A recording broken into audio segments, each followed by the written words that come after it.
Hi, I'm Dr. Scholz. Let's talk about clinical trials for prostate cancer.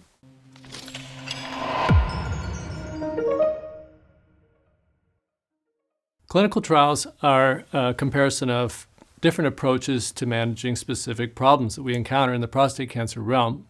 The clinical trial that I want to discuss today uses a new medicine called VERU-944 to try and reduce hot flashes in men who are taking Lupron. This problem with hot flashes is really an unsolved problem. There are a lot of different agents out there, and none of them work consistently, and oftentimes they have side effects that are undesirable. This particular trial is looking at this new agent, VERU-944, in 3 different doses. About 120 men are going to be studied, and only 30 of them will get placebo.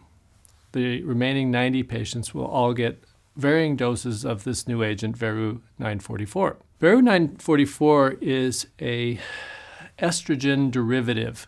It's a synthetic estrogen that has more targeted effects on hot flashes, but it doesn't have the same propensity for breast enlargement that is so common with the use of regular estrogen.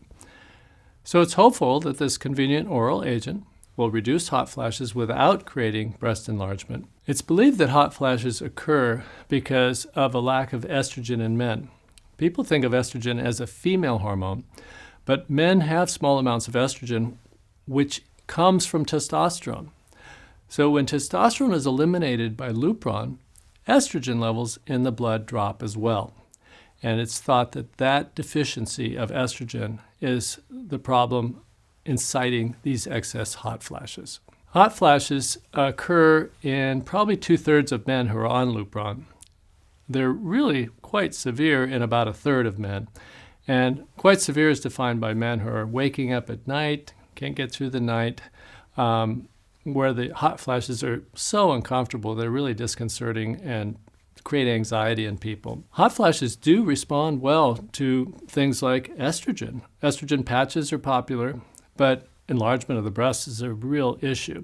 And so if that problem occurs, the treatment has to be stopped. Oral estrogens can cause problems with blood clots and therefore shouldn't be used without some sort of a blood thinner at the same time. Other agents are on the market like anti-depressants such as Effexor, and that may also help smooth out mood issues that can be a problem for men who are on Lupron. But Effexor has problems sometimes with fatigue, and it can also cause some blunting of emotional response. So it is a consideration, but Effexor only works about half the time in men that have hot flashes. Another popular approach historically is progesterone. Progesterone has hormonal effects that reduce hot flashes, but the problem with progesterone is it can be converted into testosterone. And testosterone drives prostate cancer.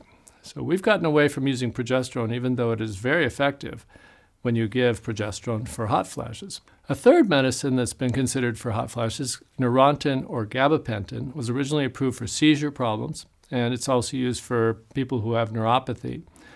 And it will reduce hot flashes perhaps half the time in people that take that agent.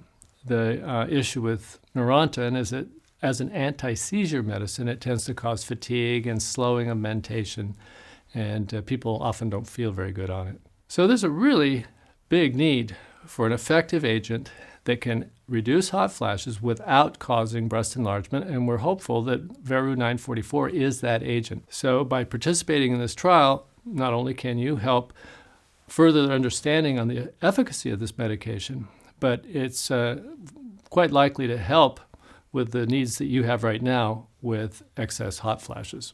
If you'd like more information about this clinical trial, follow the instructions that will be provided on the screen.